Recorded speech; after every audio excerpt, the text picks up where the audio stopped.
स्वागत है आपका भीम न्यूज इंडिया, देश के सबसे प्रमुख और विश्वसनीय चैनल में। आप देख रहे हैं भीम न्यूज इंडिया। नमस्कार, मैं आपके साथ हूं। आइए जानते हैं आज की ताजा अपडेट्स। देश और दुनिया में क्या चल रहा है उसकी पूरी जानकारी लेकर हाजिर हैं। सबसे पहले बात करते हैं आज के मुख्य समाचार की।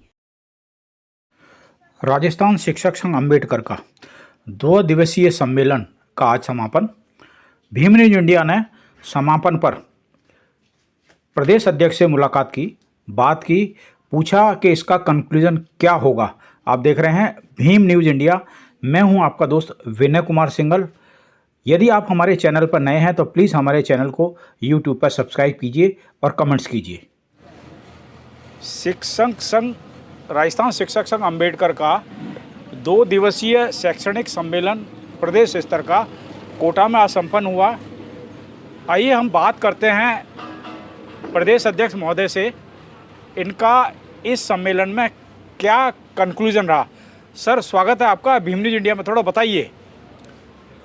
धन्यवाद आपके इस चैनल का, भीम इंडिया न्यूज़ चैनल का।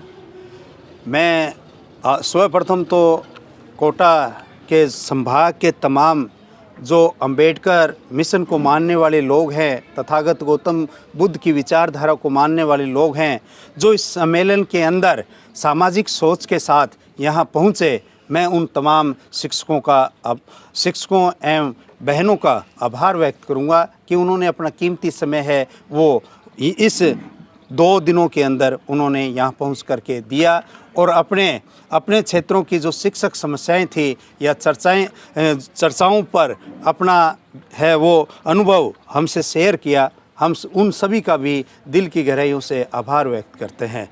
और यहाँ जो सम्मेलन करने का हमारा औचित्य था, कोटा संभाग के अंदर राजस्थान शिक्षक संघ अम्बेडकर का आज तक है वो पहले जिला स्तर तक है, ब्लॉक स्तर तक ही सम्मेलन हुए। इतना विशाल सम्मेलन है वो कोटा की धरा के ऊपर पहले कभी ऐसा संभव नहीं था। तो हमने सोचा कि हमारे ऊर्जावान साथी और कैडराइज आदमी जो हैं, अनुभवी आदमी यहाँ हैं, तो क्यों न अब की बार उनके अनुभव का सहारा लिया जाए। तो वास्तव में उनके अनुभव का सहारा लेकर के हमने यहाँ कोटा के अंदर एक बहुत बड़ा विशाल है वो कार्यक्रम किया सर। इसके अंदर सभी शिक्षकों की सहभागिताएं रही और हमारे ये सबसे बड़ी सौभाग्य की बात रही कि राजस्थान के तमाम ज़िलों के साथी इस कोटा की धरा के ऊपर पहुँचे। बताएंगे सर, क्या राजस्थान में किस किस जिले से आपके इस सम्मेलन में लोग शामिल हुए थे, थोड़ा बताइए।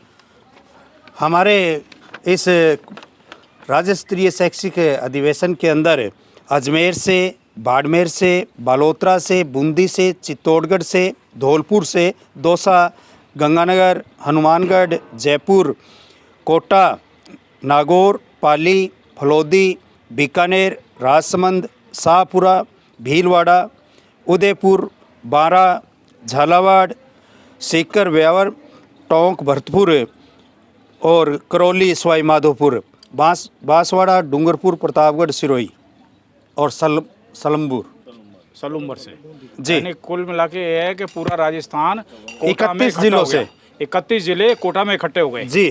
तो अतिशयोक्ति नहीं होगी कि यदि आप इसको सफलतम सम्मेलन माने तो भीम न्यूज इंडिया का आकलन है कि जैसा कि भीम न्यूज इंडिया ने कल भी कवर किया था, हज़ारों की तादाद में यहाँ भीड़ थी।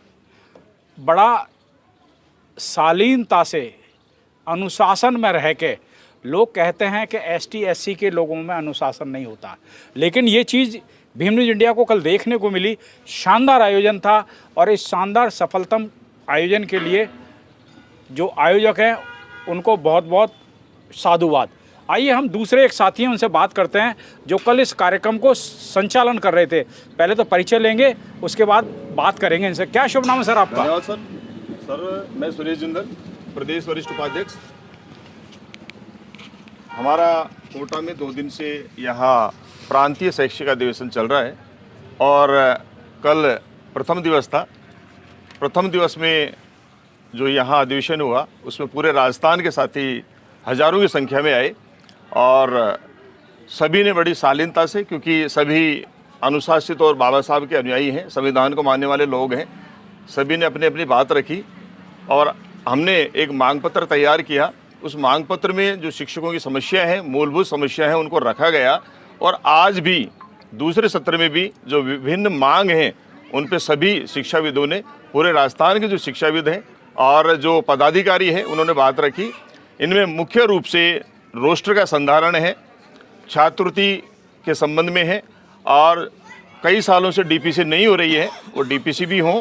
और हमने देखा है कि ज़्यादातर बीएलओज हैं वो अनुसूचित जाति जनजाति समाज से लगे हुए हैं, तो बीएलओज की जो संख्या है वो पहली बात तो लगाई नहीं जाए, लगाई जाए तो एक जो रेशो है उसके अनुपात में ही लगाई जाए। रेशो से मतलब रोस्टर रोस्टर के अनुपात में लगाई जाए, क्योंकि हमने देखा है कि हमारे बीएलओ जो कम से कम 70 से 80% लगे हुए हैं, जबकि सरकार कहती है कि आपको 16 या 12% ही प्रतिनिधित्व दिया जाता है। जब एक तरफ 16 और 12 है तो एक तरफ हमारे 80 और 90% बीएलओज कैसे लगाए जाते हैं। दूसरा, हमारे जो शिक्षक साथी हैं 55 से ऊपर और यहाँ तक कि जो रिटायरमेंट के आसपास है वो भी बीएलओज हैं, जबकि राज्य सरकार के निर्देश हैं कि 55 से ऊपर का बीएलओ लगाने का कोई अधिकार नहीं है।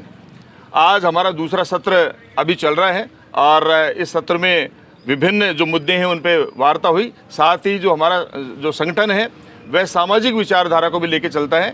समाज में जो व्याप्त बुराइयां हैं, जैसे मृत्युभोज है, नशा है, या अन्य जो बीमारियां चल रही हैं, अन्य जो कुरीति चल रही है, उनको मिटाने का भी प्रयास करता है।